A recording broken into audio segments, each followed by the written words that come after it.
എൻ്റെ പേര് സുനി പി ലൂക്കോസ്. ഇതെൻ്റെ മോള് മിഷേൽ സാബു. ഞാൻ ഉടമ്പടി എടുത്തത് 2022 ജൂലൈയിലാണ്. ഇതെൻ്റെ രണ്ടാമത്തെ സാക്ഷ്യമാണ്. രണ്ടാമതും മാതാവിൻ്റെ പ്രത്യക്ഷീകരണത്തിൻ്റെ സാക്ഷിയാക്കുവാൻ മാതാവ് എന്നെ അനുവദിച്ചതിൽ മാതാവിന് എത്ര നന്ദി പറഞ്ഞാലും മതിയാവില്ല. ആദ്യ ഉടമ്പടിയിൽ വെച്ച ഒരു കാര്യത്തിൻ്റെ സഫലീകരണത്തിന് വേണ്ടിയാണ് ഞാൻ ഈ സാക്ഷ്യം പറയുന്നത്. ആദ്യ ഉടമ്പടിയിൽ വെച്ച എൻ്റെ എല്ലാ കാര്യങ്ങളും തന്നെ നിയോഗങ്ങളെല്ലാം തന്നെ മാതാവിൻ്റെ അനുഗ്രഹത്താൽ സാധിച്ചു തന്നിരുന്നു. ഇത് ആദ്യ ഉടമ്പടിയിൽ തന്നെ എൻ്റെ മോൾക്ക് BA ഡിഗ്രി പരീക്ഷയ്ക്ക് ഉന്നത വിജയം നൽകണമെന്ന് ഞാൻ നിയോഗം വച്ചിരുന്നു. അതുപ്രകാരം ഞാൻ അവൾക്ക് ഓരോ സെമസ്റ്റർ കഴിയുമ്പോഴും നല്ല മാർക്ക് തന്നെയാണ് ലഭിച്ചിരുന്നത്. കൃത്യമായിട്ട് അവളും എന്നോടൊപ്പം ഉടമ്പടി പ്രാർത്ഥനയിൽ പങ്കെടുക്കുകയും ചെയ്തിരുന്നു. അതുപോലെ തന്നെ എക്സാമിന് പോകുമ്പോൾ കൃത്യമായിട്ട് അവൾ കാശുരൂപം കൊണ്ടുപോവുകയും ഉടമ്പടി തൈലം നെറ്റിയിൽ പൂശുകയും ആ തൈലം ആ നെറ്റിയിൽ നിന്നെടുത്ത് എക്സാം പേപ്പറിൽ തൂക്കുകയും ചെയ്താണ് പരീക്ഷ എഴുതിയിരുന്നത്. അവളെക്കയിലും നന്നായി പഠിക്കുന്നവരൊക്കെ ക്ലാസ്സിലുണ്ട്. എങ്കിലും ഞാൻ ഉടമ്പടി എടുത്തുകൊണ്ട് എനിക്ക് ഉറപ്പുണ്ടായിരുന്നു, ഞാൻ മാതാവിനോട് ഉന്നത വിജയം നൽകണമെന്നാണ് പറഞ്ഞെങ്കിലും മാതാവിനോട് ഞാൻ ഇങ്ങനെ പറയുമായിരുന്നു, സാധിക്കുമെങ്കിൽ മാതാവിന് ഇഷ്ടമെങ്കിൽ അവൾക്കൊരു റാങ്ക് നൽകണമേ എന്ന്. പക്ഷേ അത് അത്യാഗ്രഹമാണെങ്കിൽ അത് വേണ്ട, മാതാവിൻ്റെ ഇഷ്ടം എന്താണോ അത് നിറവേറിയാൽ മാത്രം മതിയെന്ന് ഞാൻ പറയുമായിരുന്നു. എങ്കിലും നമ്മൾക്ക് ആഗ്രഹം നമ്മുടെ കുഞ്ഞുങ്ങൾ ഏറ്റവും നല്ല നിലയിൽ എത്തണമെന്നാണല്ലോ. എങ്കിലും എൻ്റെ ഇഷ്ടമല്ല, മാതാവിൻ്റെ ഇഷ്ടം നിറവേറിയാൽ മാത്രം മതിയെന്ന് ഞാൻ പറയുമായിരുന്നു. അതുപ്രകാരം ഫൈനൽ എക്സാമിൻ്റെ റിസൾട്ട് വന്നപ്പോൾ ആദ്യം മാർക്കാണ് വരുന്നത്. മാർക്ക് വന്നപ്പോൾ അവളുടെ കയ്യിലും നന്നായിട്ട് പഠിക്കുന്ന ഒത്തിരി പേര് ക്ലാസ്സിലുണ്ടെങ്കിലും അവൾക്ക് ഏറ്റവും കൂടുതൽ മാർക്ക് അവിടെ ക്ലാസ്സിലെ ലഭിച്ചിരുന്നു. പക്ഷേ റാങ്ക് നമുക്കറിയാൻ സാധിക്കുന്നത് പിറ്റേ ദിവസമാണ് MG യൂണിവേഴ്സിറ്റിയുടെ.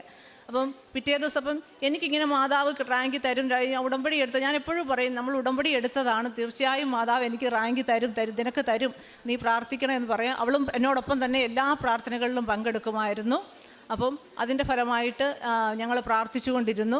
റാങ്ക് ലിസ്റ്റ് വന്നപ്പോൾ MG യൂണിവേഴ്സിറ്റിയുടെ BA ഇക്കണോമിക്സ് പരീക്ഷയിൽ അവൾക്ക് 2nd റാങ്ക് മാതാവ് നൽകി. ഇത്രയും വലിയ അനുഗ്രഹം മാതാവ് നൽകിയതിന് 1000 നന്ദി പറയുന്നു.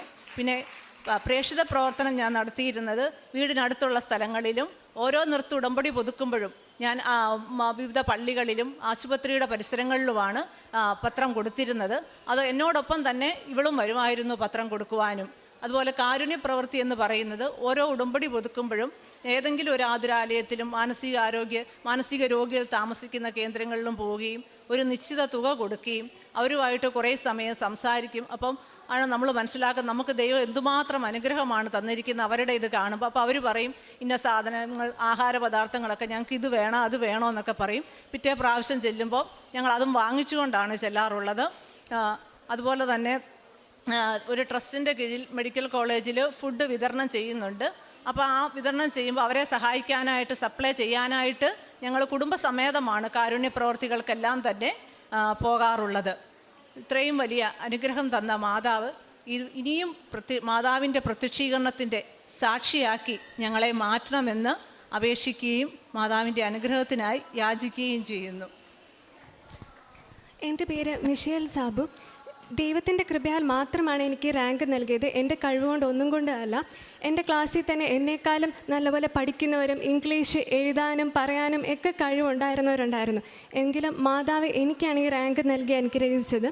അതുപോലെ തന്നെ പരീക്ഷയ്ക്ക് പോകുമ്പം ഞാൻ കാശുരൂപം പോക്കറ്റ് ഇട്ടുകൊണ്ട് പോവുകയും നെറ്റിയിൽ തൈലവും ഉപ്പ് കഴിക്കുകയൊക്കെ ചെയ്തുകൊണ്ടാണ് പോയത്. അപ്പം ക്വസ്റ്റ്യൻ പേപ്പർ കിട്ടുമ്പോഴേ ഞാൻ കാശുരൂപം തൊട്ട് മാതാവിനോട് പറയും, മാതാവ് എനിക്ക് എൻ്റെ എല്ലാം ഉത്തരങ്ങൾ പറഞ്ഞു തരണമേ എന്ന്. അതുപോലെ തന്നെ ആൻസർ ഷീറ്റിൽ ഞാൻ തൈലം പുരട്ടുകയൊക്കെ ചെയ്യുമായിരുന്നു. അപ്പം അറിയത്തില്ലാത്ത ചോദ്യങ്ങൾ വരുമ്പോൾ ഞാൻ കാശുരൂപത്തിൽ പിടിച്ച് എന്തെങ്കിലുമൊക്കെ അപ്പം എഴുതി വെക്കുകയൊക്കെ ചെയ്യുമായിരുന്നു. മാതാവിൻ്റെ അനുഗ്രഹത്താലാണ് എനിക്ക് ഈ റാങ്ക് നൽകി. അതുപോലെ തന്നെ ഈ പ്രാർത്ഥനകളൊക്കെ രാവിലെ 5:30 അമ്മയോടൊപ്പം തന്നെ ഞാനും ചെല്ലുകയും പത്രം കൊടുക്കാൻ അമ്മ പോകുമ്പോൾ അമ്മയോടൊപ്പം ഞാനും കൂടെ പോവുകയും കാരുണ്യ പ്രവൃത്തികൾ പങ്കുചേരുകയും ഒക്കെ ചെയ്തിരുന്നു. മാതാവിൻ്റെയും തിരുക്കുമാരനും ഒരുപാട് നന്ദിയുണ്ട്.